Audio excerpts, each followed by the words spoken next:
What is going on, guys? We are back today with another review. Today we are doing a movie review. Netflix's The Pale Blue Eye, starring Christian Bale, everyone knows him as Batman, and Harry Melling, who you may know as the Dursley kid from the Harry Potter series. Okay, let's get into it. This is a story of fiction based slightly on true events.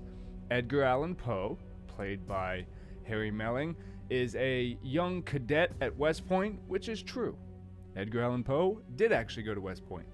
He is befriended / employed by Christian Bale's character. I am giving spoilers, so if you haven't seen it yet, don't watch this. Or maybe, don't watch this. Watch it after you've watched the movie.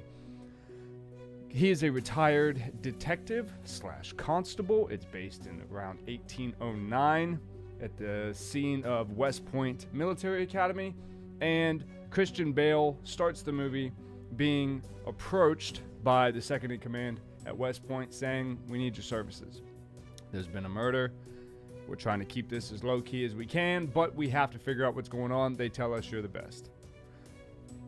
Christian Bale goes to West Point, meets Edgar Allan Poe by Edgar Allan Poe coming up to him upon his investigation and goes, "The man you're looking for is a poet," leading him to him.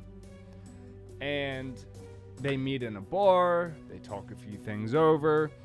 He finds out that Edgar Allan Poe himself is a poet, and he's talking about it has to be a poet that's done this because the murder or the death afterwards, because the death at first was thought to be a suicide. He was found hanging from a tree, and his heart had been cut out.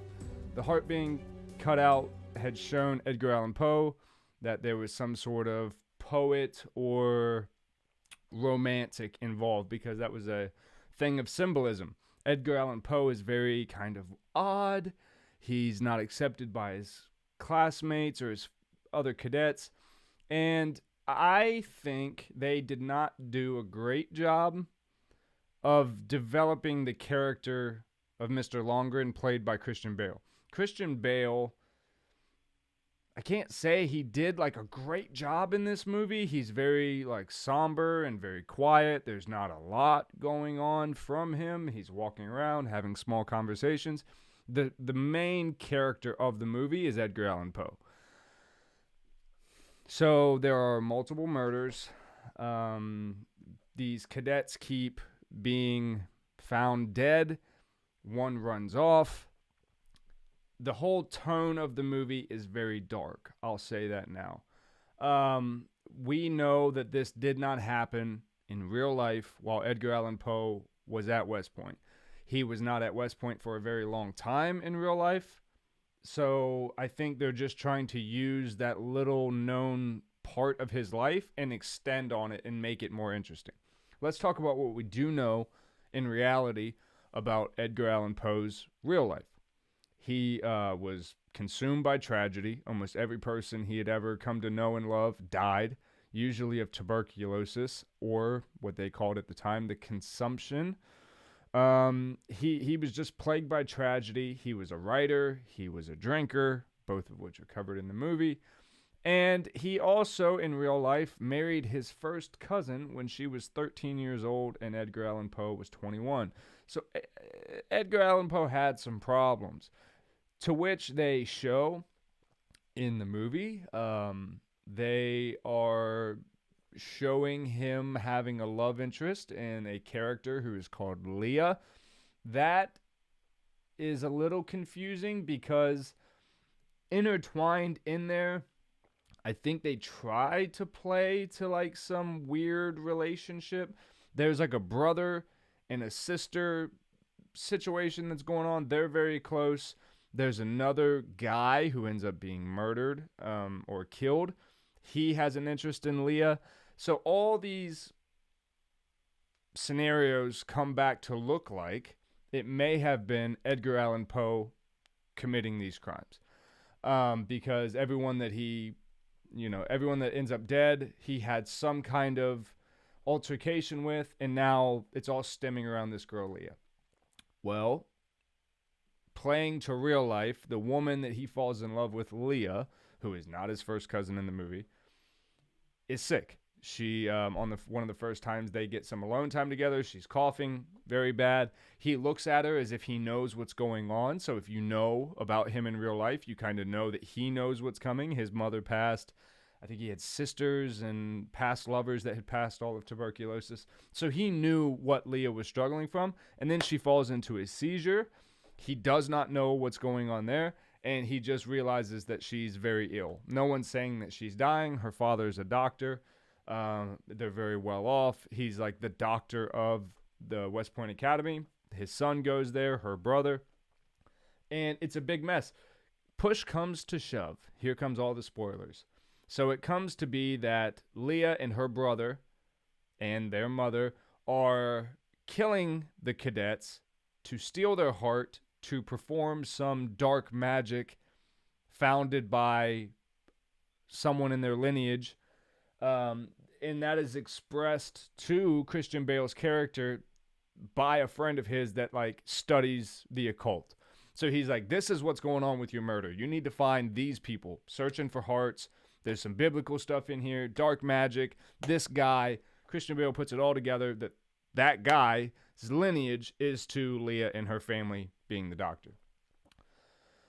They are cutting out hearts and performing sacrificial type ceremonies in this secret under section of a slaughterhouse. Very dark. It got real weird when the story was presented. Leah is doing these things to try to save herself as a sacrifice, to try to be saved from consumption and from, the epileptic seizures that she suffers. Comes to find she's going to use Edgar Allan Poe to kill him and use his heart, because they needed like the heart of an unbaptized boy. They needed the heart of like, I don't know if it was a virgin. And then there was another one. There was like 3 different hearts that they needed. Edgar Allan Poe was going to be the last one. Obviously, Christian Bale's character comes in, saves them. The slaughterhouse burns down, killing Leah and the brother. The mother, Christian Bale, Edgar Allan Poe, escape. Of course, no charges are brought up on the mother. Said the judge believed she had suffered enough. The dad was no longer the doctor at West Point. And Christian Bale and Edgar Allan Poe kind of separate. The West Point thanks Christian Bale's character for solving the crime. And then you think the movie's over. All of a sudden, Edgar Allan Poe shows up at Christian Bale's house saying that he's done some more research on, there was a note. That's what started kind of their relationship. There was a note found in the first dead cadet's hand. Because Christian Bale knew that Poe was a poet, he had him transcribe the letter, and he was like, yeah, there's some of these things that I can figure out. He could figure out what he thought the letter said. Ended up he was wrong. Come all the way back to at the very end of the movie, he goes, I looked at that letter. You gave me a little bit more. On top of the letter that you had written me, he wrote him a letter telling him where to meet him. And he said, I found out that you killed these people. And Leah and her brother were just taking advantage of already dead bodies. One point that I forgot to mention this whole time, they keep mentioning Christian Bale's character's daughter, saying she ran off with someone and that she probably wasn't coming back. And there was a barmaid that Christian Bale's character was sleeping with the whole time, trying to gain some info about the different cadets, Poe, what have you. She ends up telling Poe what really happened to Christian Bale's character daughter, which was that she was sexually assaulted, raped, and left by some cadets. So Christian Bale went back and started murdering all the cadets that were a part of that, because his daughter killed herself because of the trauma of the attack. So there's that. I felt that it was a little unnecessary in the end to throw that plot twist that Christian Bale was the killer and his daughter had been molested. That, for an already such dark movie ending on such a dark satanic scene, I don't feel like that lightened the mood. It only took it further down a dark hole. I think they tried to make this so dark that the positive sides, the acting by that Henry Melling, that was fantastic. His accent, the way he spoke as Poe, I mean, fucking wow. Almost everybody else in the movie, half-ass acting, if I'm being very honest. That's why I feel like Poe was actually the star, because the whole thing was built around him. I like the movie. I wish it wasn't filled with the satanic shit. That's just not my thing. Even though I like dark stuff, I'm not into dark magic and all that. And I feel like they didn't even know where they wanted to go with this story. There was, some truth peppered in with tuberculosis and his relationship with tuberculosis, his relationship to drinking, the fact that he went to West Point. All of it was so loose. I felt like they were gripping for a story, almost like Abraham Lincoln Vampire Hunter kind of thing, where you're like, yeah, no, I get what you're trying to do here, but it seems so far-fetched and stretched out, and like they were just playing to the darkness that people seem to enjoy right now. This coming on the tail of Wednesday being like the most streamed show that's ever been around in its time period or whatever's going on.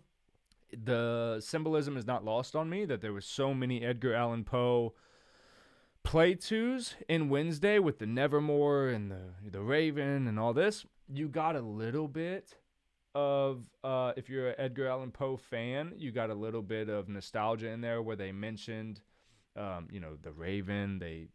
He reads a poem where he mentions Lenore, but it's not Nevermore. So, I don't know. It's hard because, like I was telling people yesterday, you don't ever want to see someone that is a massive Edgar Allan Poe fan. That would be very concerning. Edgar Allan Poe is a man whose life was plagued by tragedy, and he was a very odd guy. Even the times that they lived in, he was a very odd duck who created some masterpieces in poetry because of the time that he spent in the darkness. Overall, if I had to rate this movie, I would probably rate this movie a 6.5 out of 10. I thought Christian Bale's character could have been developed a little bit more. Leaving that cliffhanger till the very, very end to wrap it back around when you thought the movie was already over, and then give all that context later, all that was lacking in the movie. You needed that so that you cared about him, so that you cared about what they were doing. It just kind of dropped you in a moment that didn't make any sense, why he was a part of it. They didn't give enough backstory into Mr. Longren's character, who he was as a detective, why he was chosen. It's just this washed up guy gets asked by the second ranking official at West Point to come investigate a murder. That you find out later he's the one that did the day prior. It just doesn't leave you feeling like you watched something valuable. It doesn't leave you feeling like, oh wow, I'm glad I watched that. I'm glad that I went through that whole experience. The mystery and the thriller part of it just wasn't enough to make the movie good. And I was really excited for this. I thought that it was going to be good. I thought finally we were going to get something relevant about Edgar Allan Poe that maybe told us more about him or informed the world more about him, and I just feel like they missed the mark. I think having Christian Bale play that character maybe was a little distracting. I don't know. Let me know what you guys think, and I'll see you in the next video.